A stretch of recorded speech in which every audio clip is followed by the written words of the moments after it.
नमस्कार दोस्तों, स्वागत है आप सभी का मेरे चैनल पर।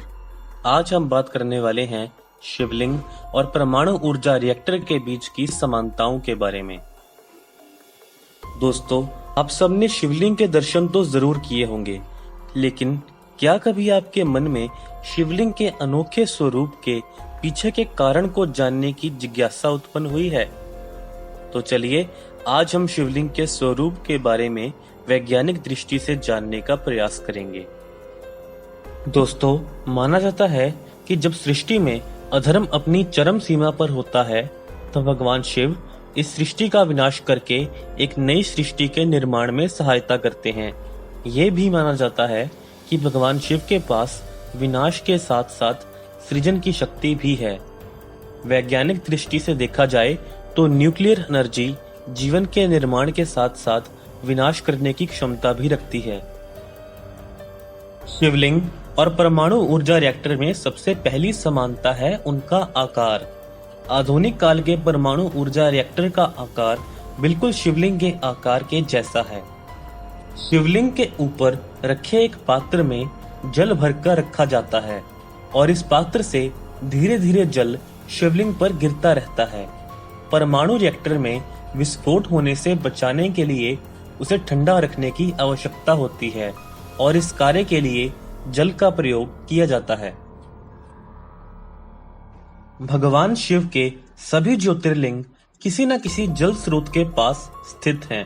उसी प्रकार विश्व के सभी न्यूक्लियर रिएक्टर भी किसी जल स्रोत के पास हैं। न्यूक्लियर रिएक्टर को ठंडा रखने के लिए जिस जल का प्रयोग किया जाता है उसे बहुत हानिकारक समझा जाता है, क्योंकि उसमें हानिकारक परमाणु तत्व का विलय हो जाता है। शिवलिंग पर अर्पित जल को भी पवित्र नहीं माना जाता और ना ही उसे प्रसाद के रूप में ग्रहण किया जाता है। शिवलिंग का जल जिस नाली से बाहर जाता है उसे पार नहीं किया जाता, क्योंकि इससे परमाणु रेडिएशन होने की संभावना होती है। इसी कारण शिवलिंग की पूरी परिक्रमा भी नहीं की जाती। भारत के रेडियो एक्टिविटी मैप के अनुसार सबसे अधिक रेडिएशन उन स्थानों पर पाया गया जहां या तो कोई न्यूक्लियर पावर प्लांट स्थित है या वहां आसपास शिवजी का कोई ज्योतिर्लिंग प्रतिष्ठित है। दोस्तों, शिवलिंग पर धतूरा, आक और बेलपत्र चढ़ाया जाता है। इन सभी में न्यूक्लियर एनर्जी को सोखने की क्षमता होती है। दोस्तों, शिवलिंग का निर्माण ग्रेनाइट नामक पत्थर से किया जाता है।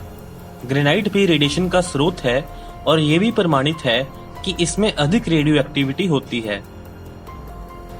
तो दोस्तों, संभव है कि हमारे पूर्वज परमाणु ऊर्जा के बारे में बहुत पहले से जानते हों और उन्होंने शिवलिंग का ये स्वरूप उसी ऊर्जा के महत्व को दर्शाने के लिए बनाया हो। ये सभी समानताएं तो यही दर्शाती हैं। तो दोस्तों, आज के वीडियो में इतना ही। हम फिर मिलेंगे इसी तरह की एक और वीडियो के साथ। धन्यवाद।